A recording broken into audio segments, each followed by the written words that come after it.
maybe some dialing back on the part of Republicans now on health care and taxes. First on health care, growing talk that maybe Speaker Ryan will go ahead and push what Rand Paul had been urging and what the President-elect Donald Trump has been urging. A repeal of Obamacare, yeah, they all hate it. They're in agreement on that. But instantly replacing it at the same time so that they don't have to deal with critics saying you're leaving 20 million Americans who have this health insurance stranded if you just junk the thing. So that's out there. And then to talk about dialing back the tax cut that was expected to be Reagan-esque huge, but might not be so huge now, with the likes of Mitch McConnell in the Senate saying that it should be revenue neutral. And that was interpreted by many in the Republican Party, especially conservatives who want a big tax cut. It's disappointing because that would not be revenue neutral, at least if you account it by standard accounting. Reaction to all of this with former Massachusetts Senator Scott Brown. Scott, good to see you. Are Republicans stumbling on some of these issues here? I mean, obviously growing pains for a party that now has the complete run of the table is to be expected, but these appear to be sort of pivots. Well, they're huge issues, Neil. Obviously, Obamacare has 18 new taxes, takes $750 billion from our seniors' Medicare. So it's obviously big. It obviously needs to make sure that we don't lose people in transition. And I agree with Rand. I like Rand. I agree with him. I agree with the Speaker, and I agree with the President, because the House is, if I'm not mistaken, about 60 times they voted to repeal it. Well, you got to have something in place, and I think that they should wait till Representative Price gets appointed and approved, so they can actually work on not only the regulatory side through the administrative changes, but also the legislative side. And they should do it all in one fell swoop because, as you know, politics gets messy. Absolutely. And, you know, it'll get bogged down, and by the time you know it, it's 3 or 4 years down the road. No, I think they should just step back a little, get a plan together, and just put it right forward. Yeah, you know, who am I to judge these things? I agree with you on that. I even said that, you know, the PR crisis alone, dealing with millions potentially wondering where they're going to get their insurance or coverage or whether they still would be covered, you want to replace it immediately. And that was a pitch that Rand Paul made, I guess that guys like you have made, and obviously the President-elect has argued. But this isn't the first time that Donald Trump has had to sort of come in and maybe call an audible, whether regarded the ethics thing that he said was important to him, but maybe not a first priority for the new Congress. And now on potentially this health care sort of pivot, still repeal it, but repeal and replace it at the same time, so that could push it back.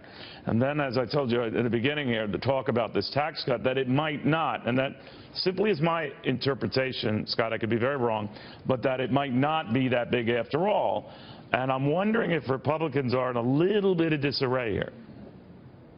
No, I don't think so. I think you've got Mitch McConnell, you've got Paul Ryan. They're two leaders with two different plans. You have the president, and what's going to happen is they are all going to get in a room and they're going to hammer it out. And that's the big difference, Neil, between what has not happened in the last 8 years, because President Obama never met with Congress, Democrat or Republican. But what if it's not a big tax cut, Scott? What if it's not a big one? And I always feel that a tax cut's got to be substantial. But when I heard Steve Mnuchin talk late last year about the possibility that for the upper income it would be revenue neutral, in other words, they'll have simpler taxes, not necessarily less taxes. What did you think of that?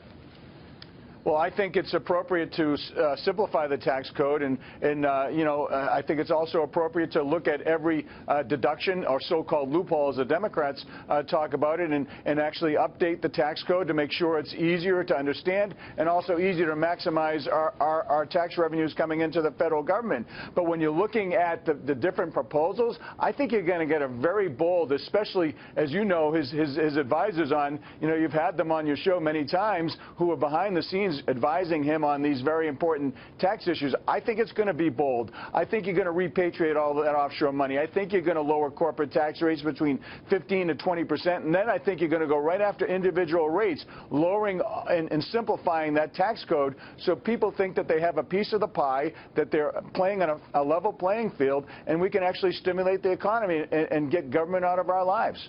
Are you going to get this Veteran Affairs job? Well, as of last Friday, I'm certainly still in the mix. I'm waiting, but he's obviously dealing with Jeff, who I spoke with this morning and wished him well. And listen, Neil, I'll be honest with you. Of course, I'd love to do it, but he's the boss, and it's up to him. And I'm waiting, and I'm in the mix. And if I get it, I'm ready to go balls to the wall. If not, I'm ready to help whoever's there to make sure people don't die.